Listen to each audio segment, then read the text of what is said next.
कुंभ में एक ऐसा विवाद खड़ा हो गया है जो सिर्फ कानूनी नहीं रह गया है, ये अब करोड़ों सनातनियों की आस्था का सवाल बन गया है।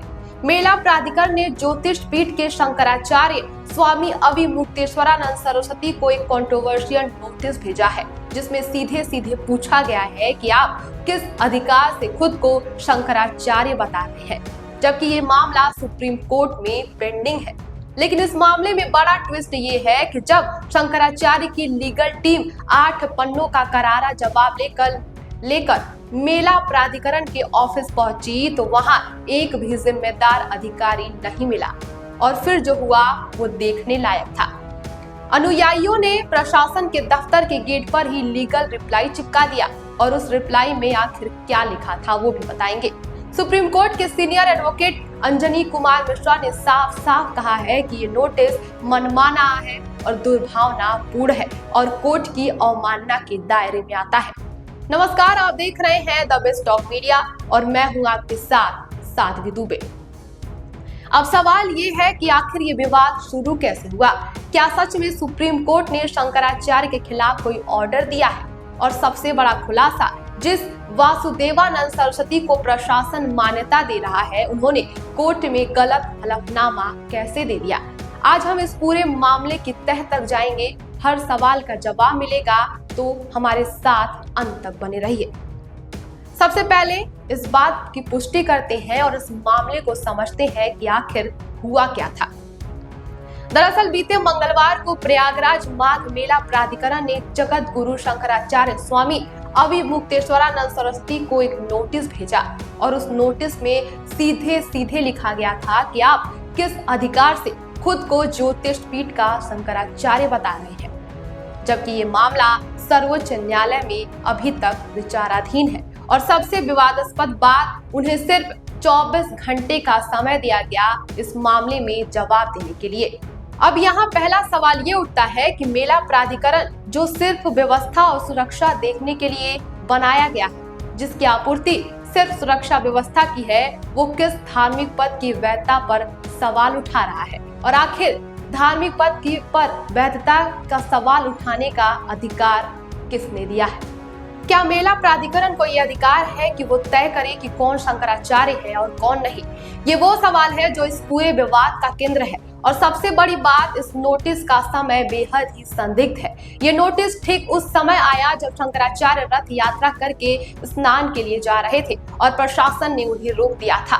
लेकिन जो सबसे चौंकाने वाला बात है वो ये है कि शंकराचार्य की कानूनी दल जवाब लेकर मेला प्राधिकरण के कार्यालय पहुंची तो वहां कोई वरिष्ठ अधिकारी ही नहीं मिला। क्या ये संयोग थी या फिर एक सोची समझी उपेक्षा? अनुयायियों का कहना है कि ये जानबूझकर किया गया था। प्रशासन नोटिस तो भेज देता है लेकिन जवाब देने के लिए उसके पास टाइम नहीं होता है। ये मामला सनातन के सम्मान पर सीधा हमला बन गया है। शंकराचार्य ने नोटिस का जवाब 8 पन्नों में दिया है। उन्होंने कहा है कि हाँ, मैं स्वामी अविमुक्तेश्वरानंद सरस्वती हूँ। अब बात करें उस नोटिस की जो सर्वोच्च न्यायालय के वरिष्ठ अधिवक्ता अंजनी कुमार मिश्रा ने तैयार किया है। ये नोटिस सिर्फ कानूनी दस्तावेज नहीं है, ये एक धार्मिक और संवैधानिक घोषणा पत्र है। पहली बात, नोटिस में साफ साफ कहा गया है कि मेला प्राधिकरण का ये नोटिस पूरी तरह अधिकार क्षेत्र से बाहर है। मतलब उनके पास ये अधिकार ही नहीं है कि वो किसी धार्मिक पद की वैधता पर सवाल उठाएं। दूसरी बात, ये नोटिस मनमाना और दुर्भावनापूर्ण है। ये जानबूझकर शंकराचार्य का अपमान करने के इरादे से जारी किया गया था। एडवोकेट ने लिखा कि ये सिर्फ स्वामी अविमुक्तेश्वरानंद का अपमान नहीं है, ये 100 करोड़ से ज्यादा सनातन धर्म के अनुयायियों की आस्था पर सीधा हमला है। नोटिस में ये भी कहा गया है कि ये नोटिस अनुच्छेद 25 और 26 का उल्लंघन है। ये अनुच्छेद धार्मिक स्वतंत्रता और धार्मिक संस्थाओं को संचालित करने का अधिकार देते हैं। जब प्रशासन बिना किसी कानूनी अधिकार के एक धार्मिक मामले में हस्तक्षेप करता है तो ये संवैधानिक उल्लंघन है। अब समझिए कि ये पूरा विवाद शुरू कैसे हुआ। दरअसल स्वामी अविमुक्तेश्वरानंद अपने रथ पर बैठकर स्नान के लिए जा रहे थे। उनके हजारों अनुयायी उनके साथ थे। ये एक पारंपरिक प्रथा है जो सदियों से चली आ रही है, लेकिन मेला प्रशासन ने कहा कि वह पैदल चल कर जाएं और स्नान करें। रथ यात्रा की अनुमति नहीं है, क्योंकि इससे दूसरे श्रद्धालुओं को परेशानी हो सकती है और भीड़ नियंत्रण करना भी मुश्किल हो सकता है। लेकिन शंकराचार्य और उनके अनुयायियों का तर्क बिल्कुल अलग था।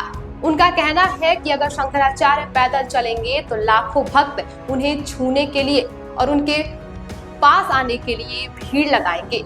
इससे भगदड़ की स्थिति बन सकती है, जबकि अगर वो रथ पर रहेंगे तो दूर से ही श्रद्धालु उन्हें देख सकेंगे और उनका दर्शन कर सकेंगे। भीड़ व्यवस्थित रहेगी और भगदड़ का खतरा भी कम रहेगा। ये एक वैध सुरक्षा चिंता है जिसे प्रशासन ने नहीं समझा या समझना ही नहीं चाहा। और फिर क्या हुआ? पुलिस और अनुयायियों के बीच मौखिक और शारीरिक झड़प भी देखने को मिली। पुलिस का कहना है कि अनुयायियों ने मारपीट की, तो वहीं अनुयायियों का कहना है कि पुलिस ने लाठीचार्ज किया और शंकराचार्य का अपमान भी किया है। अब सबसे बड़ा विवादास्पद मुद्दा आता है जो पूरे मामले को उजागर करता है। स्वामी अविमुक्तेश्वरानंद ने खुद कहा है कि महाकुंभ में पहले मुझे शंकराचार्य कहा गया और अब कह रहे हैं कि मैं शंकराचार्य नहीं हूँ। सरकार ने एक स्मारिका पत्रिका छापी थी महाकुंभ के लिए। उस पत्रिका में स्वामी जी को शंकराचार्य के रूप में प्रकाशित किया गया था। तस्वीर भी छपी थी पदनाम के साथ, लेकिन अब वही सरकार, वही प्रशासन कह रहा है कि आप शंकराचार्य नहीं है। ये दोहरा मापदंड नहीं तो और क्या है? जब प्रचार चाहिए था और जब महाकुंभ को बढ़ावा देना था, तब शंकराचार्य के पदनाम का इस्तेमाल किया गया है। फिलहाल इस खबर पर आपकी क्या राय है, हमें कमेंट बॉक्स में जरूर बताएं और देश दुनिया की तमाम खबरों को देखने के लिए हमारे चैनल को सब्सक्राइब करें। बने रहिए हमारे साथ और देखते रहिए द बेस्ट ऑफ मीडिया।